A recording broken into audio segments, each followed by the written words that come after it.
Hello to the League of Women Voters from around the country. Thank you for helping everyday Americans to disagree better and engage respectfully with those who don't see eye to eye.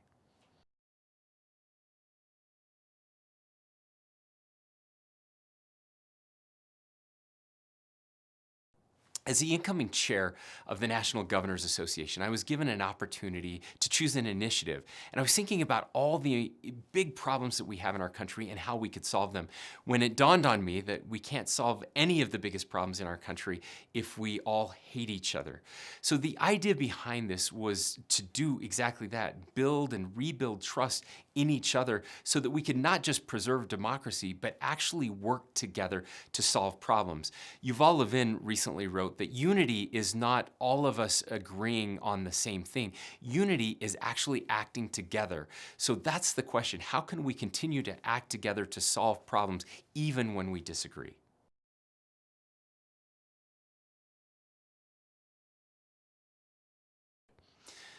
Every one of us has faced that opportunity, situation, uncomfortable time with a family member, a friend, or a complete stranger where there is conflict.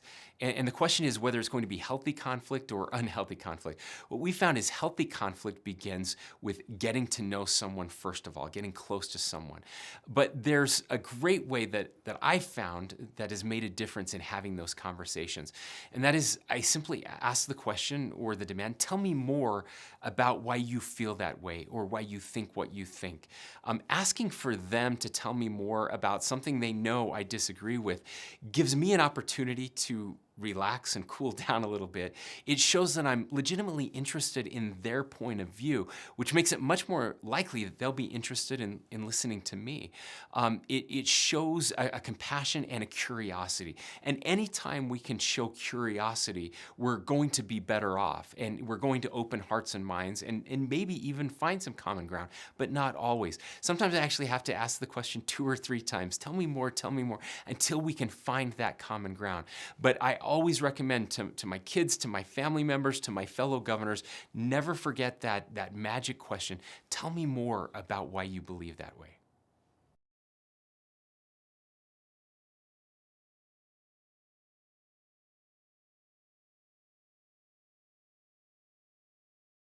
As governor, I've had many opportunities to work with people who disagree with me on actual legislation or policy. One example of this came when a member of the legislature was going to be presenting a bill on transgender health care. And we knew that this would be controversial. We also knew that the bill was going to pass in a very conservative state.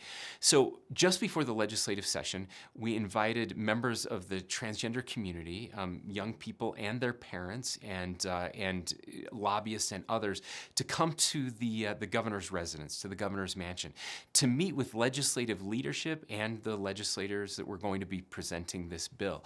It was an absolutely incredible night together. There were conversations. There was no agenda.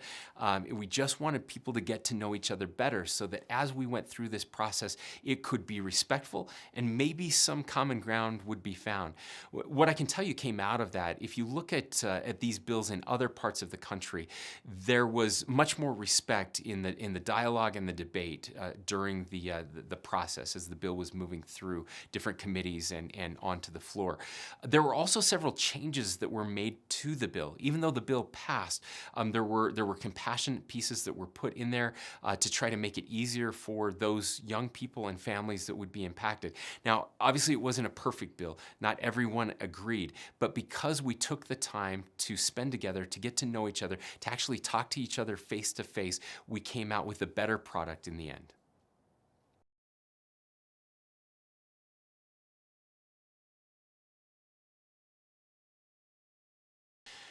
I wish that as a governor, as an elected leader, I could somehow change the world when it comes to disagreeing better and remembering how to disagree without hating each other. But we know it's going to take so much more than that. It really is incumbent on every single one of us to engage in this space. The first thing we can do is model this behavior in the way we interact with our family members around the dinner table, especially on social media where it's so much easier to get in our own bubbles and just tear the other side down. We we can model this. We can help people through your organization understand why it's so important and how it can make the world a better place.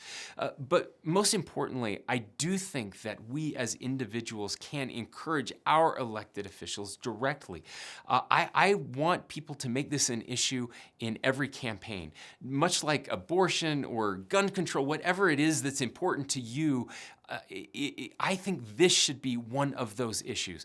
I think we should ask our candidates for office, what are you going to do to work with the other side to solve problems? What are you going to do to help depolarize our country and help bring people together? I think if more and more people were asked that question, they would respond positively. What we know is that 70% of Americans right now hate the divisiveness in our country and the divisiveness in politics.